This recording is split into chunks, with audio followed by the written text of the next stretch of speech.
messieurs, merci infiniment à chacune d'entre vous d'être là pour cette présentation du texte du projet de directive extra-financière européen que Michel Barnier a accepté de venir nous présenter tout à l'heure, dans 10 minutes, un quart d'heure. Simplement, nous avons monté cette réunion de présentation, de dialogue, et avec quelques personnalités qui jouent un rôle important dans la promotion de cette RSE en France, et qui interviendront aussi en commentaire de cette présentation du commissaire. Et donc, nous l'avons fait avec Novetic, et donc je remercie Anne-Catherine Traoré, qui en dépit de son état physique provisoire un peu immobilisé aujourd'hui, elle n'est pas assise parce qu'elle est fatiguée. Elle est assise parce que malheureusement elle y est contrainte. Elle y est contrainte. Et donc Anne-Catherine va faire l'introduction sur un peu la mise en contexte de ce travail, de ce texte, poser un certain nombre de jalons, voire de questions qui introduiront assez bien l'exposé que fera Michel Barnier, et puis qui nous permettra ensuite de l'interroger et de lui demander quelques éléments un peu d'approfondissement, parce que le texte, à part l'accord qui a été passé le 26 février au niveau du comité des représentants des pays, reste quand même un texte sur lequel on n'a pas tous les détails aujourd'hui précis, et donc il sera particulièrement intéressant d'avoir de la part du commissaire un état des lieux détaillé de ce texte, qui est un texte vraiment fondateur. Anne-Catherine, merci infiniment, et la coopération de l'éthique, et puis de nous apporter ton éclairage sur ceci, donc je te passe la parole. Merci beaucoup. Bonjour à tous. Normalement, il va marcher. Donc Patrick m'a demandé effectivement de vous retracer un petit peu le parcours qu'a fait la RSE au sein de l'Europe. Et finalement, en près de 15 ans, on peut voir le chemin parcouru, et il est colossal. En fait, la RSE, elle est mentionnée pour la première fois dans la stratégie de Lisbonne, en mars 2000. Et dès le début, cette simple mention nourrit des débats qui ont toujours été passionnés, et ceux d'entre vous, enfin tous ici, vous travaillez sur ces sujets-là, donc vous savez qu'on a toujours des visions à la fois passionnées et souvent opposées, il faut bien dire. La deuxième étape, ça a été le livre vert promouvoir un cadre européen pour la RSE, qui a été publié en 2001 par la Commission européenne. Et dès le début, en gros, il y avait les tenants des démarches volontaires, laissant le plus de latitude possible aux entreprises. Et bien évidemment, dans ce camp-là, on trouve plutôt les organisations représentant les entreprises, mais pas que. Et puis les tenants de la réglementation, dont la préoccupation première était d'établir un cadre plus ou moins rigide, mais en tout cas un cadre qui permette de définir la RSE, et puis comment dire, peut-être un mot excessif, mais enfin en tout cas de normer les pratiques des entreprises pour qu'on sache un petit peu, non pas qu'elles aient chacune leur définition de la RSE, mais qu'on puisse avoir des définitions communes, au moins sectoriellement. Et on voit bien qu'il a fallu au moins 15 ans de débat pour commencer à voir émerger une forme de solution qui est venue présenter Michel Barnier aujourd'hui, et là encore ça a occasionné beaucoup de versions différentes et de débats agités. Alors juste pour reprendre la chronologie, ensuite en 2002 on a la communication de la communication concernant la RSE, qui est en fait le premier document d'orientation, alors qui préconise en gros un nouveau rôle social et environnemental pour les entreprises dans l'économie mondiale. Donc là on voit bien qu'arrive cette idée que la RSE, ça change quand même fondamentalement le rôle des entreprises dans l'économie, et qu'en gros Milton Friedman n'avait pas raison, qu'il y a d'autres finalités à l'entreprise que la seule réalisation de profit, même si bien évidemment on n'oublie pas que c'est un principe de base pour qu'elle soit solide sur un plan économique. Alors l'idée aussi qui est consanguine de la RSE, c'est l'idée de faire participer l'ensemble des parties prenantes. Ce concept de parties prenantes de l'entreprise, il émerge évidemment avec la RSE. Alors les plus habituels, on va dire, c'est évidemment les investisseurs, les salariés, les syndicats, etc. Mais on associe progressivement aussi les ONG, et plus spécifiquement aussi les investisseurs dans cette relation spécifique qu'ont les investisseurs responsables avec les entreprises qui font de la RSE, puisque, comme je le répète souvent, c'est théoriquement les deux faces de la même médaille.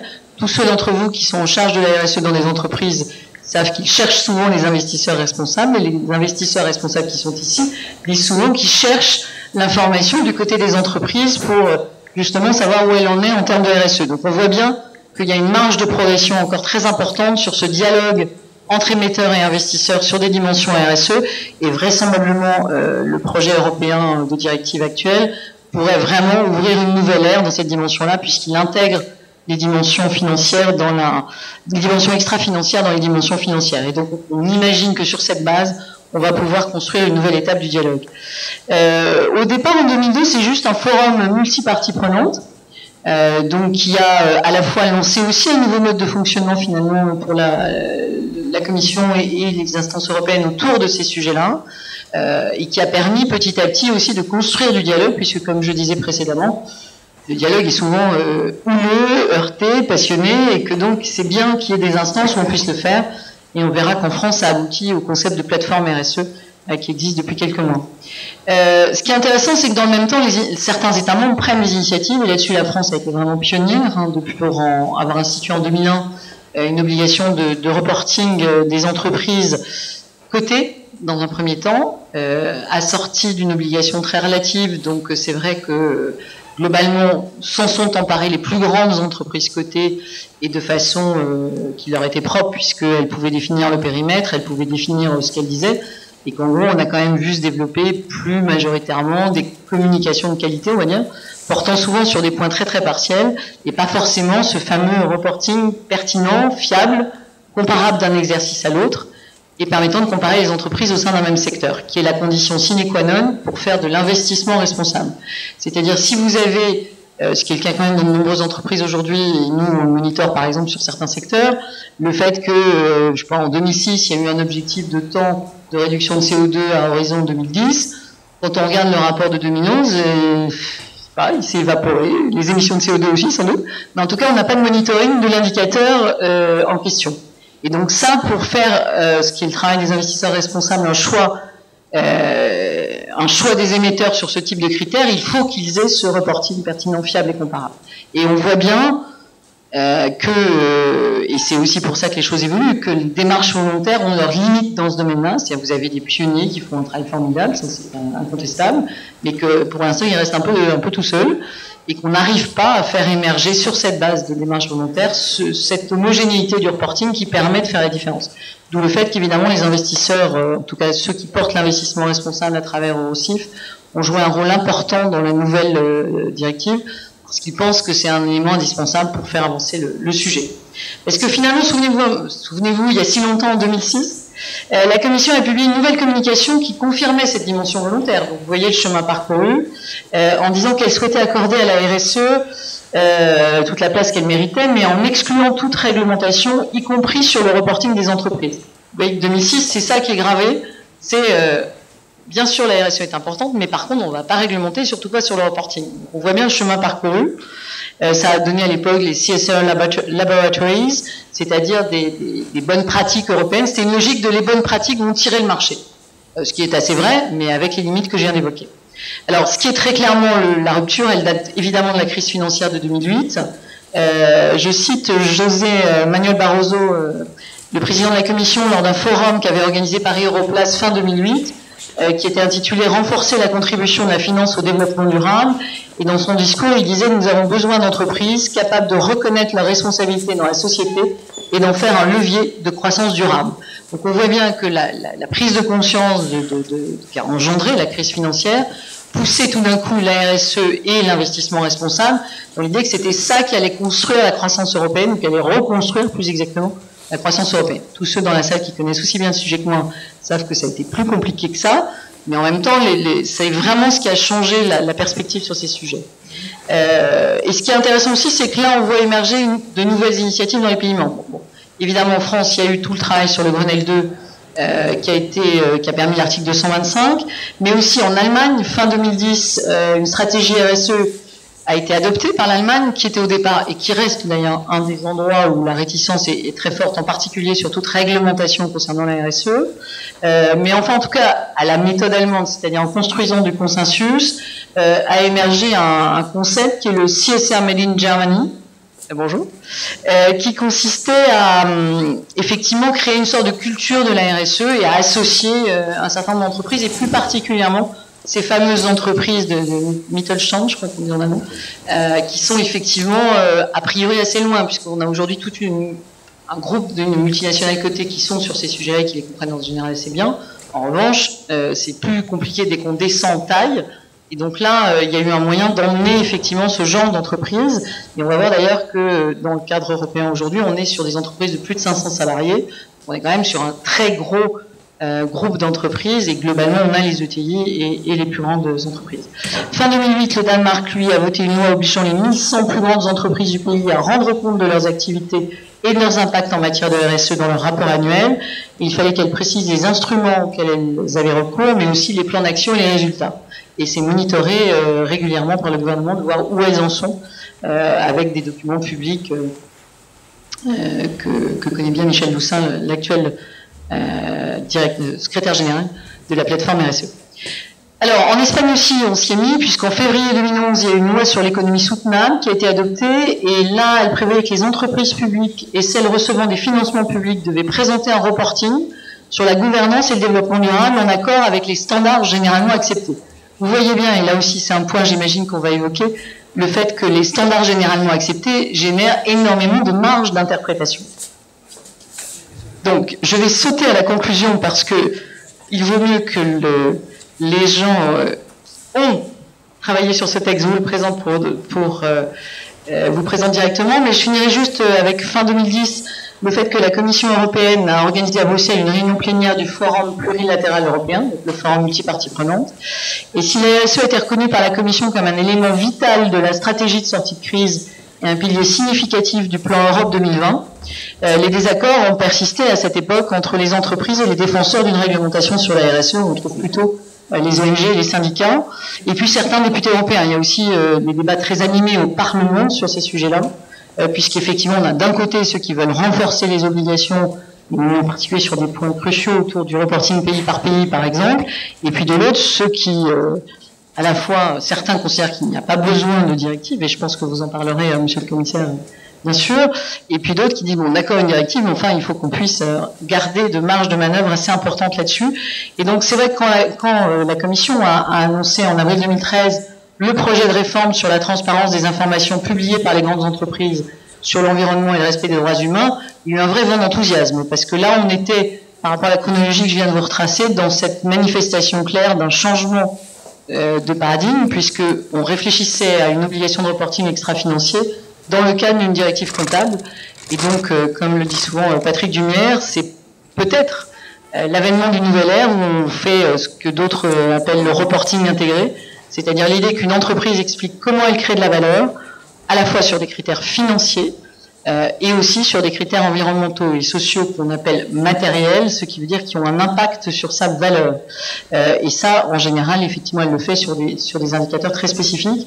Et c'est vrai que cette notion de création de valeur en s'appuyant sur des indicateurs, en mêlant indicateurs financiers et extra-financiers, c'est vraiment une nouveauté. Et comme je le dis souvent, l'EBITDA, c'est très intéressant, mais l'EBITDA tout seul, ça ne veut pas dire grand-chose sur la valeur d'une entreprise. Et donc, c'est ça, peut-être, monsieur le commissaire, que vous allez proposer à l'Europe.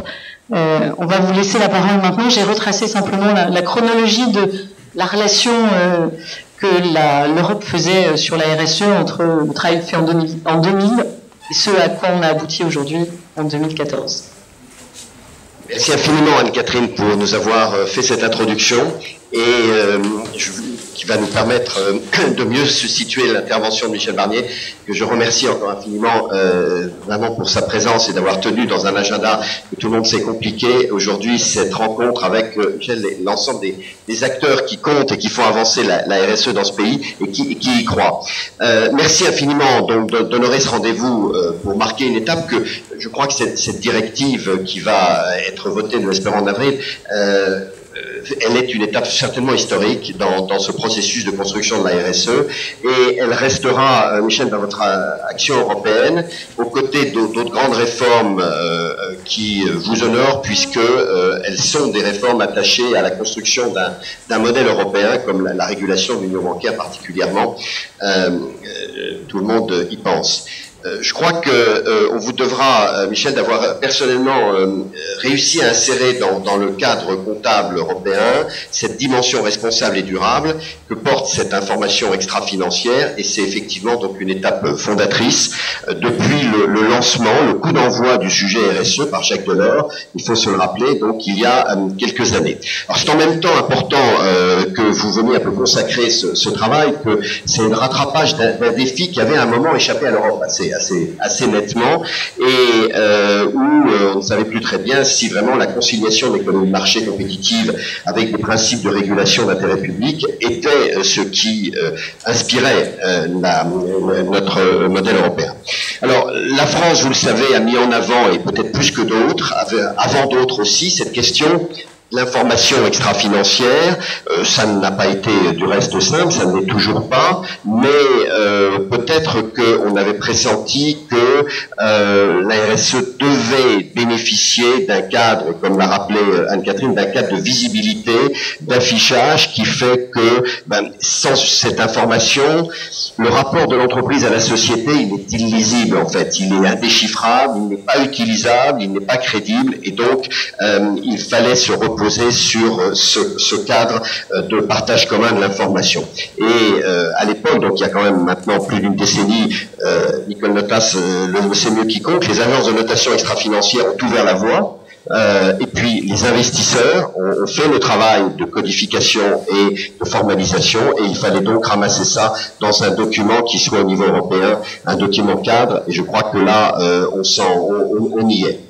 Donc moi je voudrais quand même dire un petit mot de remerciement à quelques acteurs français comme Evelyne Picheneau, comme ou d'autres qui ont joué un rôle à Bruxelles pour pousser ceci, d'autres acteurs européens, je pense à Susan Bird, à des gens qui sont vraiment battus pour que cette information vienne rentrer dans le logiciel du suivi économique de nos entreprises. On a eu des débats avec nos amis allemands, anglais, on a vu à quel point les points de vue pouvaient être à la fois très différents, mais en réalité sur les principes très partagés.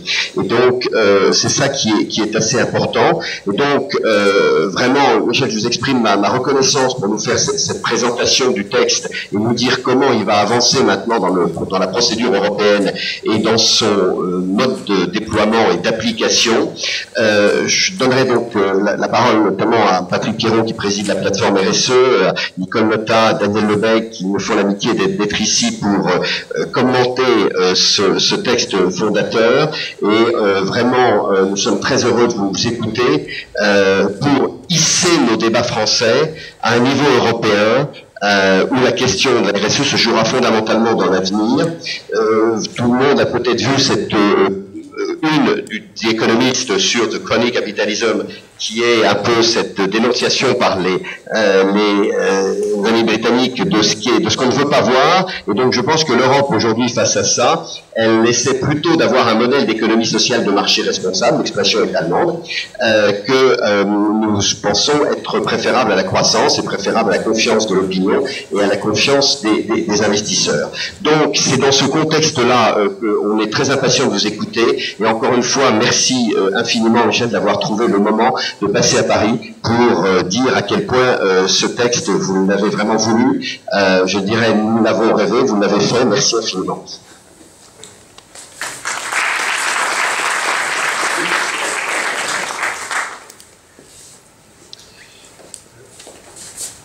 Bonjour à chacun et chacun d'entre vous. J'ai toujours pensé qu'il y avait des rêves qu'on pouvait construire. Hein. Je ne sais pas si on peut parler de rêve à propos de la RSE, mais en tout cas, à coup sûr, une nouvelle orientation dont je n'ai pas oublié, parce qu'il compte pour moi, qu'à l'origine, Jacques Delors en avait eu l'intuition ou l'exigence et avait lancé les premiers travaux sur ce sujet lorsqu'il présidait la Commission européenne. Donc, mesdames et messieurs, je suis content de vous retrouver. Je vous demande pardon, je suis venu en effet exprès pour tenir mon engagement. En fait, j'avais 2 engagements sur des sujets d'ailleurs qui sont assez symboliques de la réorientation économique à laquelle j'ai travaillé pour l'Europe depuis 4 ans. Il y avait tout à l'heure un colloque à la Caisse des dépôts sur le financement des investissements de long terme. Nous sommes là aussi sur une des leçons de la crise. et celui-ci est un deuxième engagement que je tenais, mais je vais devoir partir très vite parce que je me trouve aujourd'hui, demain matin, demain après-midi, dans la dernière ligne droite pour aboutir à un accord définitif sur le mécanisme de résolution bancaire dans le cadre de l'union bancaire. Donc nous avons le trilogue demain après-midi à partir de 15h. C'est la dernière occasion avant le Conseil européen de jeudi et vendredi pour aboutir à un accord entre le Parlement et le Conseil des ministres qui sont pour l'instant sur des positions assez éloignées l'une de l'autre. Et moi je suis au milieu, donc sur mon texte. Donc franchement c'est ma priorité absolue. Moi j'étais content de venir tenir cet engagement parce que le sujet dont vous débattez ce matin est important. Merci Patrick de cette invitation. Pardon Anne-Catherine de vous avoir un peu bousculé. J'ai senti que vous étiez speedé à la fin. Donc, je me souviens, mesdames et messieurs, d'une conversation que j'ai eue avec le président Barroso. La première conversation que j'ai eue lorsque le président Sarkozy m'a proposé comme commissaire européen pour un deuxième terme d'ailleurs en 2009, je lui ai dit, en expliquant pourquoi je souhaitais ce poste de commissaire au marché intérieur et au service, que le Français d'ailleurs n'avait jamais eu avant depuis 60 ans, je lui ai dit, je reviens, nous sommes en octobre 2009, la crise est là, l'euro, la zone euro est sur le point d'exploser, je me permets de le rappeler, 2009, 2010, 2011. Nous avons l'agenda du G20 à mettre en œuvre, les uns et les autres, ceux qui sont autour de la table du G20, et je dis au président Barroso, qui le comprend, si je reviens sur ce poste, c'est pour contribuer, ce sont les termes dont je me souviens et que j'ai notés, à une réorientation économique de l'Europe, par rapport à une dérive qu'on a vu s'amplifier depuis 30 ans vers ce qu'on appelle l'ultralibéralisme, le fantasme de la dérégulation, les dangers de la dérégulation et de l'autorégulation. C'est-à-dire, de mon point de vue, moi qui suis libéral, le contraire du libéralisme, une caricature du libéralisme. Je ne crois pas à l'autorégulation, même si je pense qu'il faut des flexibilités, et depuis 4 ans j'ai démontré que chaque fois que c'était possible, je privilégiais le contrat par rapport à la contrainte législative, mais on a vu les conséquences de cette dérive-là depuis 30 ans, permettez-moi de le dire, encouragées, soutenues quand ce n'était pas suggéré par des gouvernements de droite ou de gauche en Europe depuis 30 ans, y compris chez nous en France, s'agissant de la financiarisation excessive de l'économie.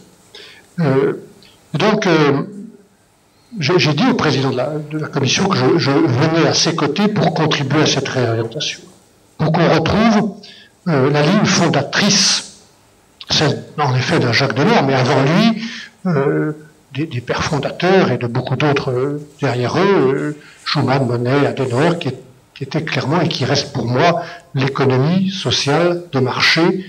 On ajoute compétitif, on peut ajouter, Patrick, responsable, ça me va. Mais très franchement, on s'était beaucoup éloigné de cette ligne-là, notamment dans les marchés financiers. Et donc, mesdames, messieurs, depuis 4 ans, ma responsabilité, je ne vais pas dire mon honneur, mais ma responsabilité a été de faire ce que j'ai dit. Et donc, si vous lisez attentivement l'ensemble des lois que j'ai proposées, puisque la Commission fait des propositions à ceux qui décident, Parlement et Conseil, vous y verrez chaque fois cette preuve ou cette trace de ce retour aux fondamentaux de l'économie sociale de marché compétitive et responsable. J'ai l'habitude après je viens au point de la RSE, de montrer mes 2 tableaux favoris.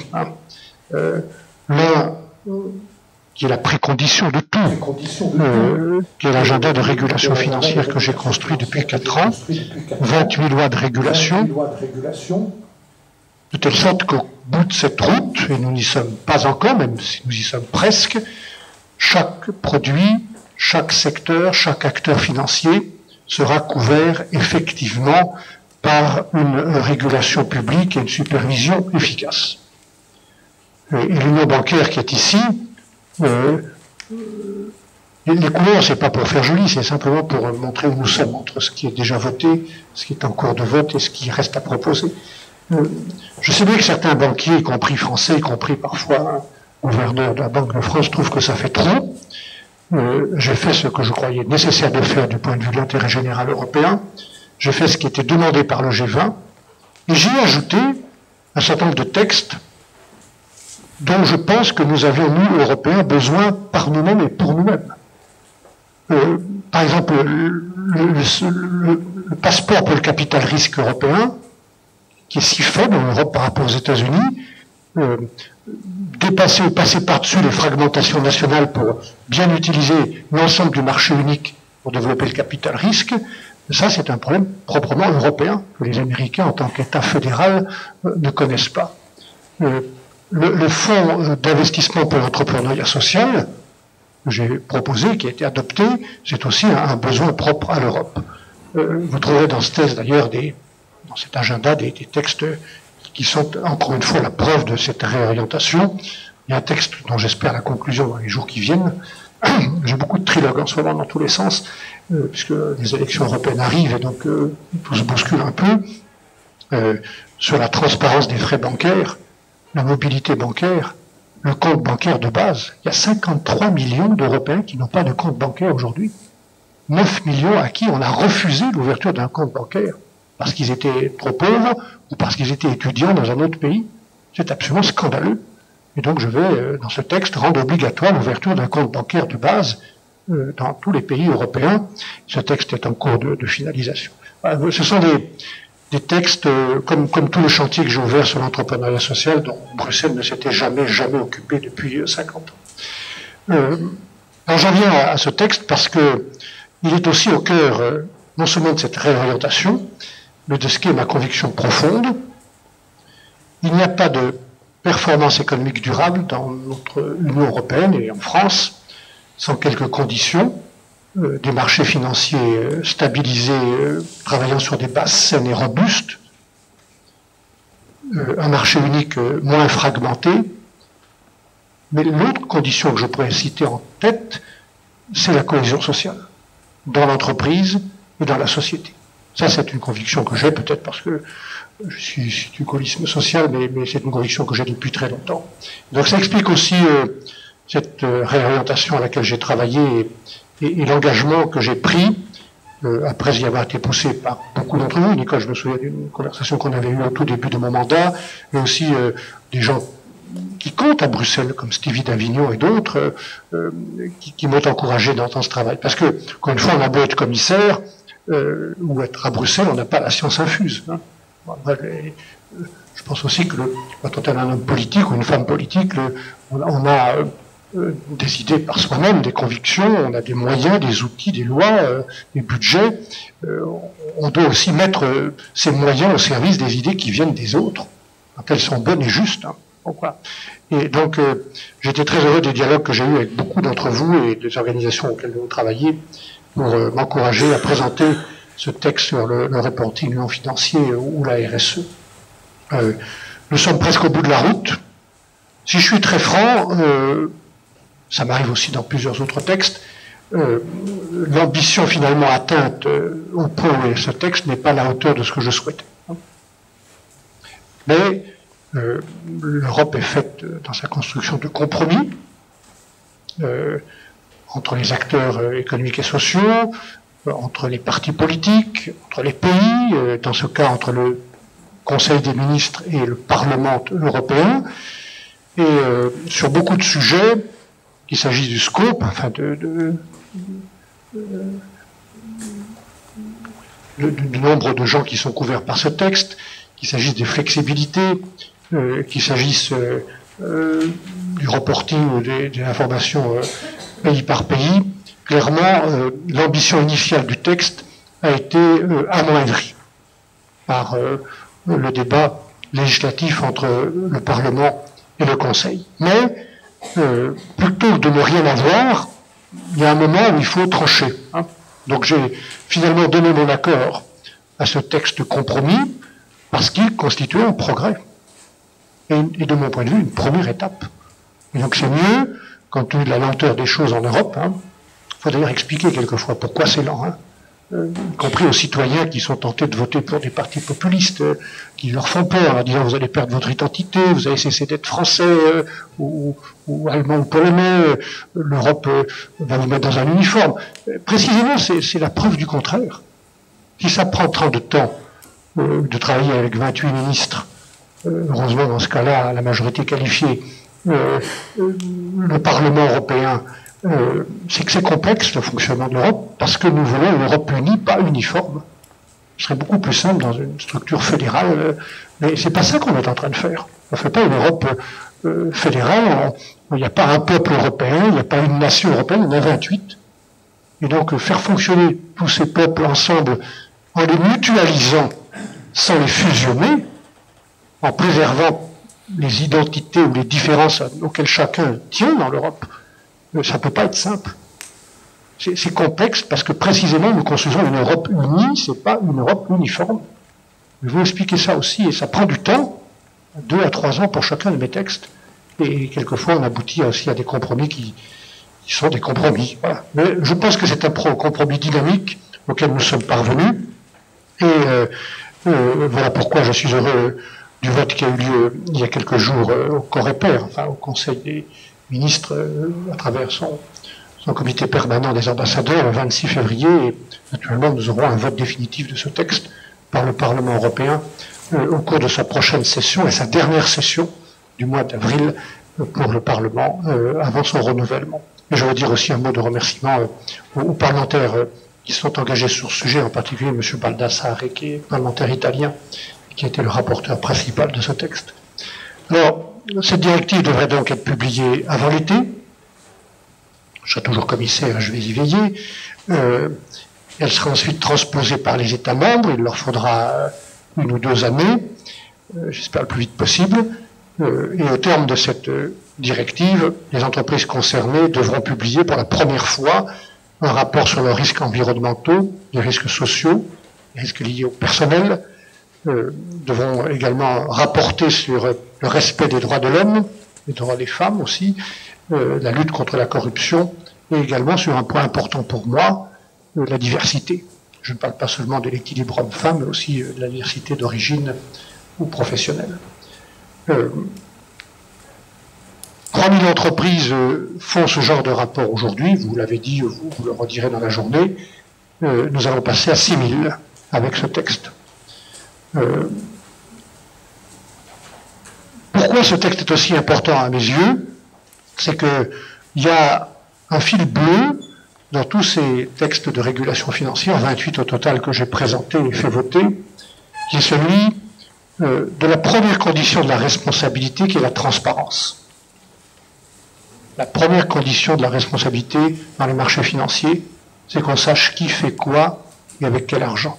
Et donc quand vous lisez tous ces textes, vous y verrez la preuve plus ou moins claire, et je peux clarifier les choses après, de cette réorientation économique, mais vous y verrez aussi la trace de cette exigence de transparence, y compris sur des sujets majeurs. Quand c'était une des pièces maîtresses de ma régulation, j'ai fait voter le texte sur la régulation des produits dérivés. Nous parlons, mesdames et messieurs, en matière de produits dérivés qu'utilisent les banques, les acteurs financiers, d'échanges qui se montent en permanence à 600 000 milliards de dollars. 600 000 milliards de dollars dans le monde, dont 80% sont des transactions over the counter, sous la table, personne ne sait qui fait quoi avec quel argent. Et donc, nous mettons avec le texte que j'ai fait voter, que les Américains ont d'ailleurs fait voter également dans la Dodd-Frank Act, de la lumière sur des gens qui n'ont pas l'habitude d'être sous la lumière. Mais ils le seront, et peut-être ce texte n'est-il pas encore suffisant, mais nous avons obligé une grande partie de ces transactions à être enregistrées, standardisées, compensées. Et de la même manière sur les banques, j'y reviendrai dans un instant, et dans tous les acteurs financiers, le fil bleu est la transparence. Et donc, moi je pense que cette transparence n'est pas un handicap. pour la compétitivité, qu'elle fait partie de l'avantage compétitif. Comme je pense que, et je l'ai dit au début de mon mandat devant le Parlement, le jour du fameux hearing auquel tous les commissaires sont soumis, que de construire des bases saines et robustes, des règles, de reconstruire des règles quand elles avaient été détricotées pour le marché financier, ce sera, au bout du compte, et nous y sommes, quelques années plus tard, un avantage compétitif pour l'industrie financière européenne. Je suis sûr de ça. Et donc, cet avantage compétitif, il comprend, en effet, la transparence. Et d'ailleurs, on a la preuve, je me souviens de conversations avec plusieurs d'entre vous et avec d'Avignon que je cite à nouveau, que les entreprises qui ont pris de l'avance dans ce domaine, en matière de transparence, se portent mieux. En tout cas, aucune ne se porte plus mal, qu'elles ont parfois plus d'emplois, qu'elles sont plus performantes, qu'elles ont accès à des financements moins coûteux.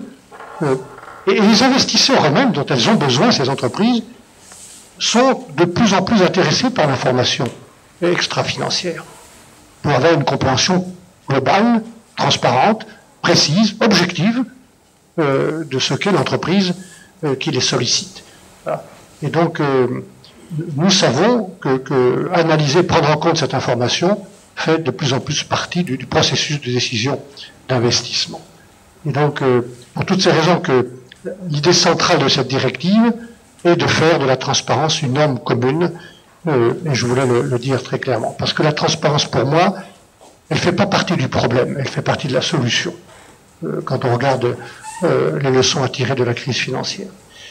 On a eu un souci que j'avais d'ailleurs eu moi-même avant même de proposer de rédiger ce texte initial, c'était celui de ne pas pénaliser ou de ne pas imposer d'obligations disproportionnées aux petites et moyennes entreprises. Et donc c'est le scope, le champ d'application de ce texte qui a fait l'objet de beaucoup de débats. Évidemment, les législateurs sont allés au-delà, c'est un des points de déception de ce que j'avais dit, puisque moi j'avais proposé de ne pas imposer ces règles au-dessous de 500 salariés. Les législateurs sont allés plus loin dans la souplesse ou la flexibilité, puisque clairement ces règles s'appliqueront seulement dans un premier temps aux entreprises de plus de 500 salariés et quand elles seront cotées.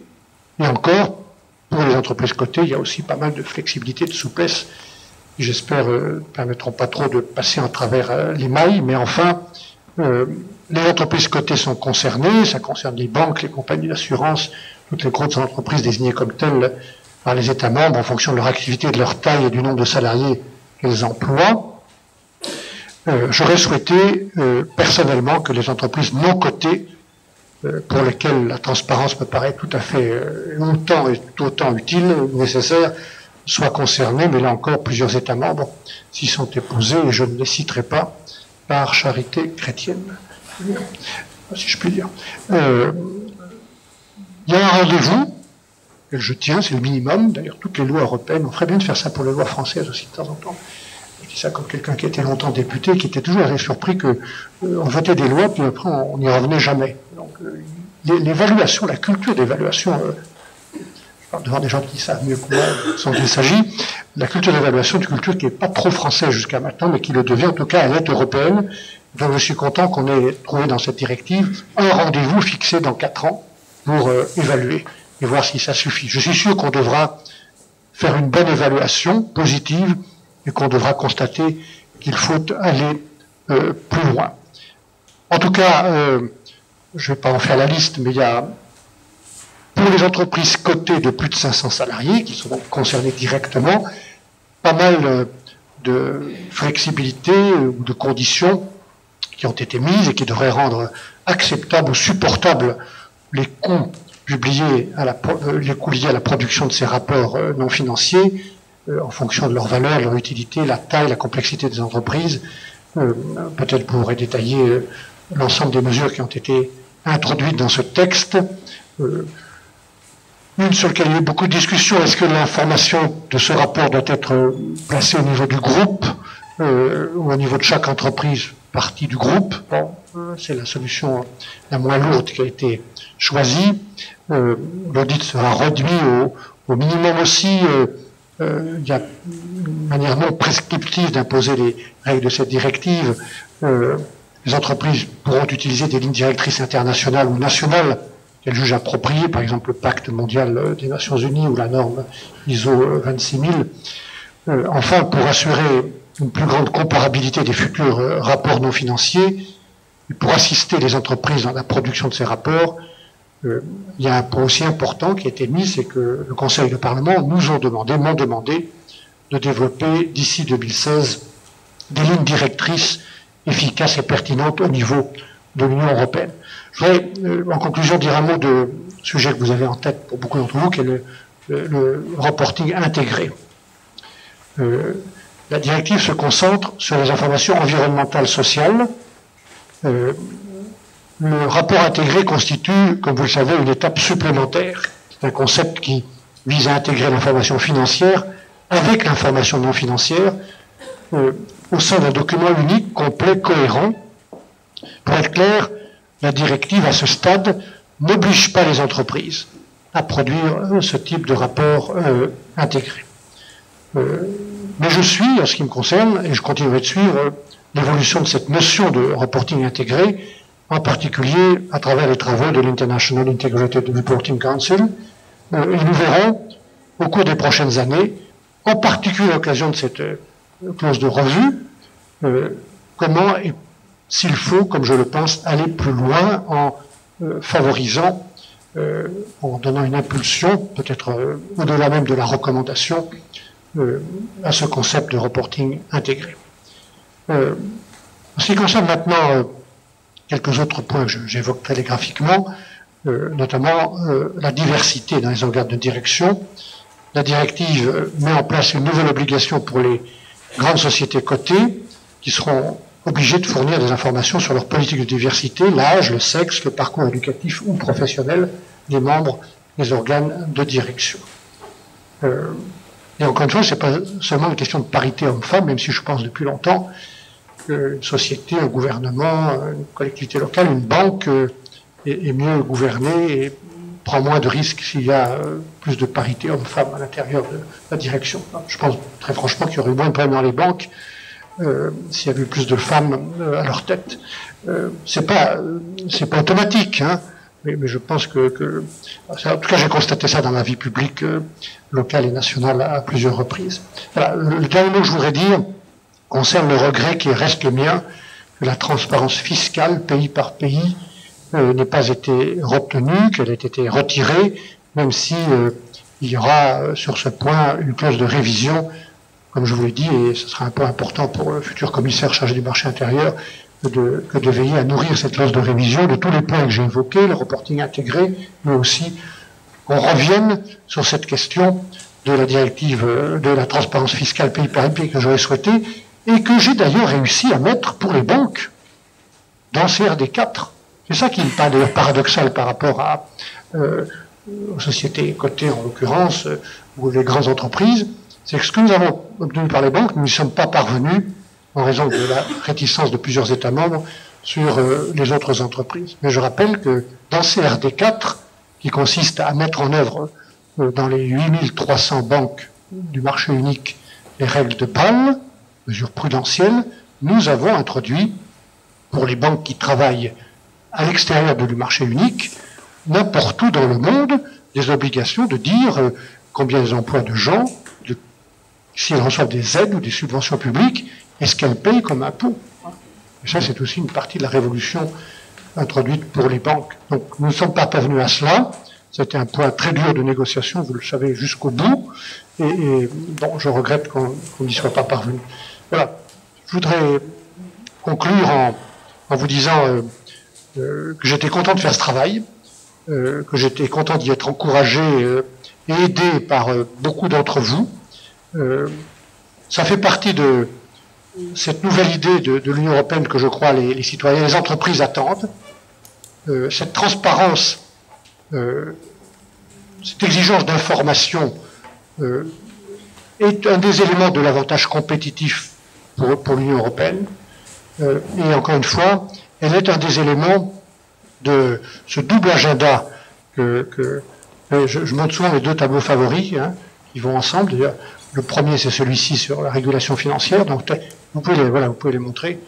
Je vous aurais mis à contribution. Non, mais je vais simplement vous dire. Le deuxième, c'est le marché unique. C'est la deuxième partie de mon travail. Ça a consisté, avec une dizaine de mes collègues qui sont ici, à chercher tous les points de fragmentation, d'incohérence dans le marché unique, pour qu'il fonctionne mieux, puisque c'est la base de l'économie européenne que ce plancher qui est trop fracturé. Donc j'ai trouvé une cinquantaine de points de fracture qu'on a résolus depuis 4 ans. Par exemple, le brevet européen. Par exemple, la simplification des règles des marchés publics. 18% du PIB européen est constitué par la commande publique. Nous avons simplifié le commerce électronique, la signature électronique, la facturation électronique. Et quand vous mettez ces deux tableaux ensemble, vous ne pouvez pas tout faire en même temps. Quand vous les mettez ensemble, ils sont publics et sur Internet, ils évoluent tous les jours parce que mon souci c'est de passer du jaune au vert partout. Vous avez la totalité de mon travail, si je puis dire, depuis 4 ans, avec mes équipes, ma direction générale et mon cabinet. Mais encore une fois, dans tous ces textes, voilà, qui constituent beaucoup de travail, chaque fois vous y trouverez la trace de cette réorientation économique à laquelle j'ai voulu travailler et qui est maintenant en marche. Je crois que plus personne ne l'arrêtera. On verra bien qui sera à la tête de la Commission, quel sera le nouveau Parlement européen, mais je pense que cette réorientation, elle était absolument vitale après la crise financière. Elle est aussi vitale pour réconcilier les citoyens, les consommateurs, les petites et moyennes entreprises avec le marché unique. Ce que je voulais simplement vous dire, parce que c'est une conviction profonde, c'est que ce texte sur la RSE, il était un des éléments clés de cette réorientation pour moi. C'est pour ça que je m'y suis attaché avec autant de passion. Merci de votre attention.